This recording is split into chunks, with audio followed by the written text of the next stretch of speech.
pemulihan Tuhan bagi keluarga yang retak. Tidak ada keluarga yang kebal terhadap konflik.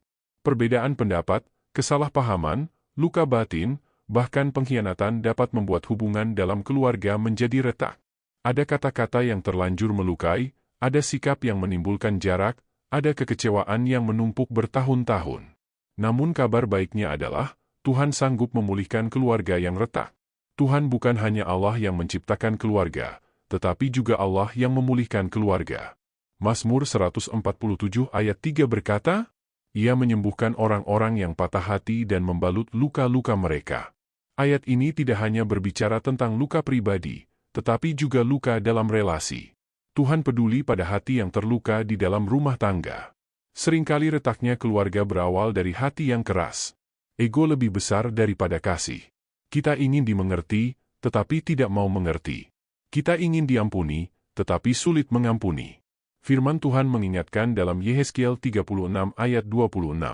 Kamu akan kuberikan hati yang baru, dan roh yang baru di dalam batinmu, dan aku akan menjauhkan dari tubuhmu hati yang keras, dan kuberikan kepadamu hati yang taat. Pemulihan selalu dimulai dari perubahan hati. Mungkin ada suami istri yang sudah tidak lagi saling berbicara dengan hangat. Mungkin ada anak yang merasa tidak dimengerti. Mungkin ada orang tua yang merasa diabaikan. Retakan kecil yang dibiarkan lama-lama bisa menjadi jurang yang dalam. Tetapi Tuhan sanggup menjembatani jurang itu jika kita mau datang kepadanya. Pemulihan tidak terjadi secara instan.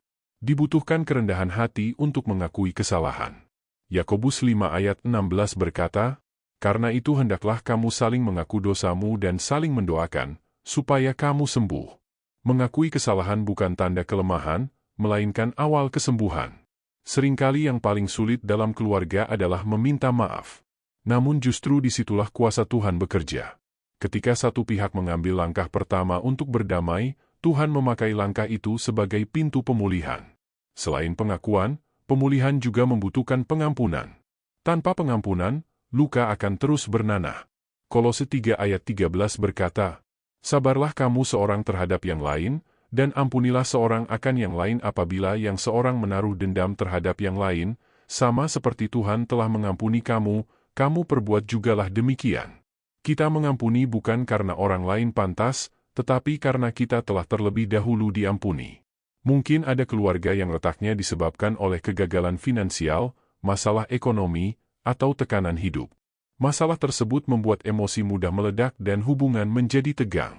Namun firman Tuhan berkata dalam Yeremia 32 ayat 27, Sesungguhnya, akulah Tuhan, Allah segala makhluk, adakah sesuatu apapun yang mustahil untukku? Tidak ada situasi keluarga yang terlalu rusak untuk dipulihkan oleh Tuhan. Pemulihan juga terjadi ketika keluarga kembali menempatkan Tuhan sebagai pusat. Banyak keluarga retak bukan hanya karena konflik, tetapi karena Tuhan tidak lagi menjadi dasar. Doa mulai jarang, firman jarang dibaca, ibadah tidak lagi menjadi prioritas. Ketika Tuhan disingkirkan, kasih pun perlahan memudar.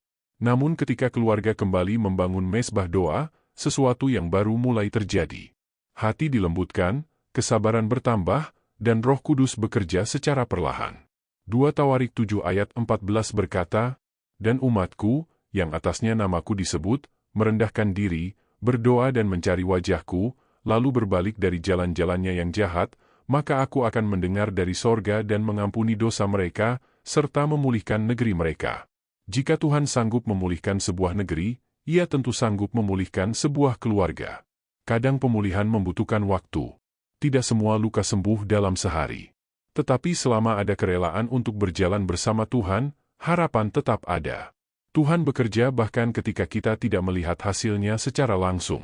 Kita juga perlu ingat bahwa keluarga adalah medan pelayanan pertama. Iblis tahu bahwa jika keluarga dihancurkan, banyak hal lain akan ikut runtuh. Karena itu ia berusaha menanamkan perpecahan. Namun Tuhan lebih besar daripada setiap rencana jahat. Roma 8 ayat 28 berkata, Kita tahu sekarang, bahwa Allah turut bekerja dalam segala sesuatu untuk mendatangkan kebaikan bagi mereka yang mengasihi Dia. Bahkan retakan sekalipun dapat dipakai Tuhan untuk membentuk keluarga menjadi lebih dewasa dan lebih kuat. Jika hari ini keluarga Anda sedang retak, jangan menyerah. Jangan putus asa, jangan berhenti berdoa. Tuhan melihat air mata yang tersembunyi. Tuhan mendengar doa yang tidak terucap. Tuhan mengerti pergumulan yang tidak bisa Anda ceritakan kepada siapapun. Percayalah, pemulihan Tuhan bukan sekadar memperbaiki keadaan, tetapi membangun kembali dengan dasar yang lebih kokoh. Tuhan tidak hanya menutup luka, tetapi mengubahnya menjadi kesaksian. Mari kita memilih untuk membuka hati, melepaskan kepahitan, dan kembali kepada Tuhan bersama-sama. Karena keluarga yang menyerahkan diri kepada Tuhan tidak akan dibiarkan hancur selamanya. Tuhan setia, dan kesetiaannya tidak pernah berakhir. Mari berdoa. Bapa yang penuh kasih, Engkau melihat setiap keluarga yang sedang retak dan terluka.